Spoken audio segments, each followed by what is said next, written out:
আসসালামু আলাইকুম, welcome to KM edu channel. আজকের ক্লাসে আমরা দিনাজপুর বোর্ড 2021 কোশ্চেন সলভ করব। এটি পরিবেশগত রসায়ন অধ্যায়ের। তো কথা না বাড়িয়ে শুরু করা যাক। এখানে উদ্দীপক দেওয়া আছে, উদ্দীপকে দুইটা চিত্র দেওয়া আছে। এটা চিত্র এ। চিত্র এতে একটি পাত্র দেওয়া আছে যেখানে পানি আছে এবং তাপমাত্রা 17 ডিগ্রি সেলসিয়াস, চাপ আছে 770 মিলিমিটার পারদ, আর আয়তন দেওয়া আছে 600 মিলিলিটার অক্সিজেন গ্যাস। মার্ক করে দিই। তো এখানে তাপমাত্রা হলো 17 ডিগ্রি সেলসিয়াস। এখানে জলীয় বাষ্পের চাপ হলো 14.5 মিলিমিটার পারদ। তো আমাদেরকে গ নাম্বার প্রশ্নে বলা হয়েছে উদ্দীপকের এ এর অক্সিজেন গ্যাসের আয়তন এসটিপিতে কত লিটার নির্ণয় করো। তো আমরা প্রথমে গ নাম্বার অঙ্কটি সলভ করব। তো প্রথমে আমরা সাইড নোটগুলো লিখে নিই। এখানে শুষ্ক গ্যাসের চাপ আছে,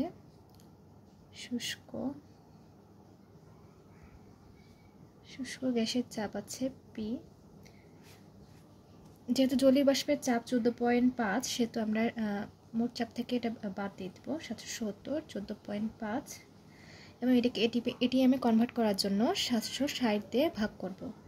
তাহলে এটার অ্যান্সার হবে 0.994 এটিএম।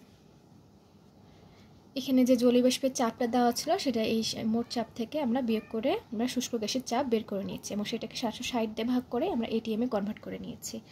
এখন আমরা আয়তন এখানে দেখতে পাচ্ছি, আয়তন দেওয়া আছে 600 মিলিলিটার, যেটাকে আমরা লিটারে কনভার্ট করব। তো এখানে আয়তন আছে, আয়তন ভি ইকুয়াল টু, যেহেতু 600 মিলিলিটার আছে এটা হবে 0.6 লিটার। আমরা জানি মোলার গ্যাস ধ্রুবক,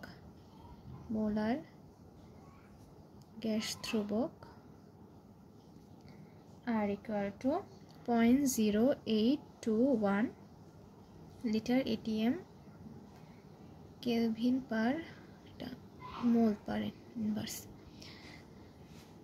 আর তাপমাত্রা দেওয়া আছে, তাপমাত্রা আমরা দেখেছি 17 ডিগ্রি সেলসিয়াস দেওয়া আছে। এটাকে আমরা কেলভিনে কনভার্ট করে নেব। তো 17কে 273 দিয়ে যোগ করলে কেলভিনে কনভার্ট হয়ে যাবে। তাহলে এটা হবে, তাপমাত্রা হবে 290 কেলভিন। এখন এখানে আমাদেরকে এসটিপিতে কত লিটার বের করতে বলেছে।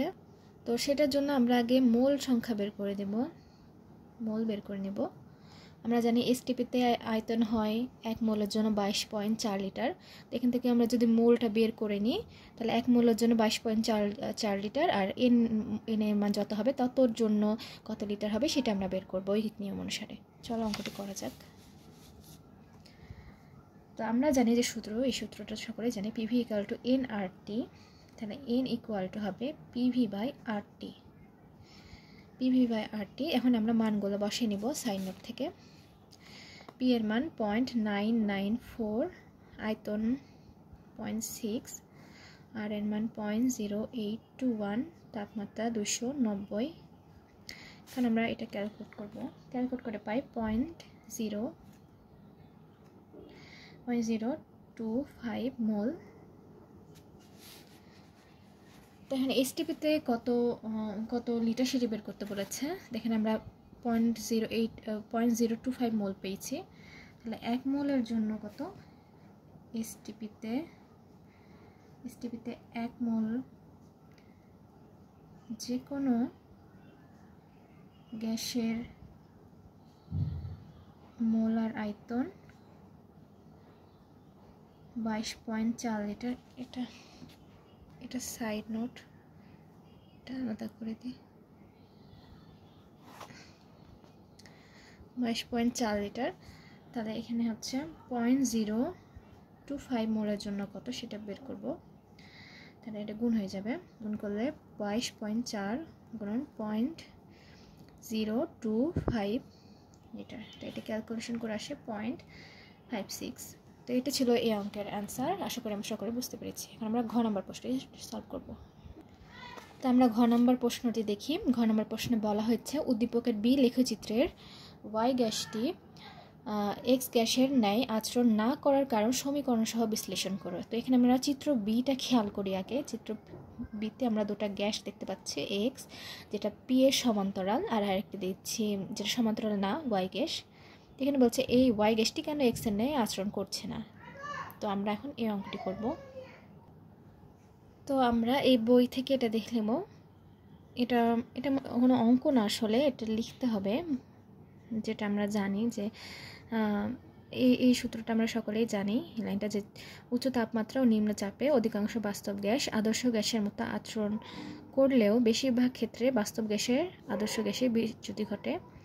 তো আমরা বাস্তব গ্যাসের বিচ্যুতি হওয়ার কারণ দুটি, এটা আমরা জানি। যে প্রথমত কারণ হচ্ছে যে আদর্শিক গ্যাসের যে আণবিক তত্ত্ব আছে সে মত অনুসারে গ্যাসের অণুসমূহের মোট আয়তন গ্যাস পাত্রের আয়তনের তুলনায় অতি নগণ্য। আমার আগে এই ক্লাসটা দেওয়া আছে সূত্রের উপরে, আপনারা আগের ভিডিওটা দেখে নেবেন যদি কোনো সমস্যা হয়। তো গ্যাস সমূহের আয়তন পাত্রের, এটা তো স্বাভাবিক। আমরা যদি এখন কোনো পাত্র নিই, এখানে পাত্র নিই এখানে যে আয়তনগুলো আছে এগুলো, এটা যদি বাস্তব গ্যাস হয় তাহলে এই পাত্রের আয়তন এতটা নগণ্য যেটা বাদ দেওয়া যায়। কিন্তু বাস্তব গ্যাসের বেলায় সেটা না। বাস্তব গ্যাসের বেলায় দেখা যায় যে গ্যাসের তুলনায় গ্যাসের অণুর আয়তন একবারে নগণ্য নাই, মানে এটা বাস্তব গ্যাসের মতো হালকা হয় না এই আয়তনগুলো। কেননা কোনো গ্যাসকে তরল বা কঠিনে পরিণত করতে হলে তখন একটা আয়তন তো অবশ্যই থাকবে। তাহলে এক মোল গ্যাসের অণুর আয়তন নিজস্ব আয়তন বি হলে তাদের ছোটাছুটি করার স্থান এন মোলের জন্য ভি মাইনাস এন বি। এই গ্যাসের আয়তনটা আমরা বাদ দিয়ে দেব। যদি এক মোলের জন্য বি হয় তাহলে এন মোলের জন্য কত হবে, এন বি। এক মোলের জন্য এ বি হলে এন মোলের জন্য এন বি হবে ওই অনুসারে। তো এটা আমরা বাদ দিয়ে দেব, ভি মাইনাস এন বি, এটা আমরা বাদ দিয়ে দেব। তো দ্বিতীয়ত আমরা এখন চাপের ক্ষেত্রে বিবেচনা করব। আদর্শ গ্যাসের তো গতিতত্ত্বের আণবিক স্বীকার্য মতে গ্যাস অণুসমূহের মধ্যে কোনো আকর্ষণ বিকর্ষণ নাই। কিন্তু বাস্তব গ্যাসের মধ্যে কিন্তু তা হয় না, কারণ গ্যাসকে কঠিন বা তরলে পরিণত করলে আন্তঃআণবিক আকর্ষণ বল অবশ্যই থাকবে এবং এটার জন্য তারা একে অপরের সাথে আবদ্ধ থাকবে। ফলে এই আকর্ষণ বলটাকেও বাদ দিতে হবে। তো এই আকর্ষণ বল বিবেচনা না করলে আদর্শ গ্যাসের অণুসমূহের পাত্রের দেওয়ালে চাপ দেয়। এখানে যে আদর্শ গ্যাসে বাস্তব গ্যাসের ক্ষেত্রে চাপ থাকে এবং আন্তঃআণবিক আকর্ষণ থাকে, তাহলে এরা একে অপরের সাথে ছোটাছুটি করে এবং এরা চাপ প্রয়োগ করে, পাত্রের দেওয়ালে চাপ প্রয়োগ করে। তো এই ক্ষেত্রে যে বাস্তব গ্যাসের ক্ষেত্রে আন্তঃআণবিক আকর্ষণ বিবেচনা করে সিস্টেমের চাপ তুলনামূলক কম হবে। তাই এই অসমতাটা দূর করার জন্য এই যে আকর্ষণ বলজনিত যে চাপটা N square A divided by V square, এটা বাদ দিতে, এটা স্যার যোগ করতে হবে, এটাও ধরতে হবে, P plus N square A divided by V square. এটা যোগ করা হয়, এই অসমতাটা যোগ করা হয় এবং এন মোল বাস্তব গ্যাসের সমীকরণটি হয় যে এটা P plus N square A divided by V square into V minus N B is equal to RT। তো এটাই সেই কারণ যে কারণে বাস্তব গ্যাস আদর্শ গ্যাসের ন্যায় আচরণ করে না, বিচ্যুতি দেখায়। এখানে একটু এই অঙ্কটা একটু ব্যতিক্রম, কিন্তু লেখাটা ফরম্যাটটা একই, ঠিক এরকমই হবে। তবে যখন জেডের মান দেওয়া থাকবে তখন সেটা অঙ্ক নিয়মে, যে অঙ্ক আছে সে নিয়মে করা লাগবে। তো আশা করি আমার ক্লাসটি সকল বুঝতে পেরেছেন। যদি কোনো সমস্যা হয় এটার পরে আমার ক্লাস দেওয়া আছে, যদি তাও কোনো সমস্যা হয় অবশ্যই আমার কমেন্ট সেকশনে জানাবেন। আজকের মধ্যে একটুকুই। ভিডিওটি ভালো লাগলে সবাই লাইক, কমেন্ট, শেয়ার, সাবস্ক্রাইব করে পাশে থাকবেন। আল্লাহ হাফিজ।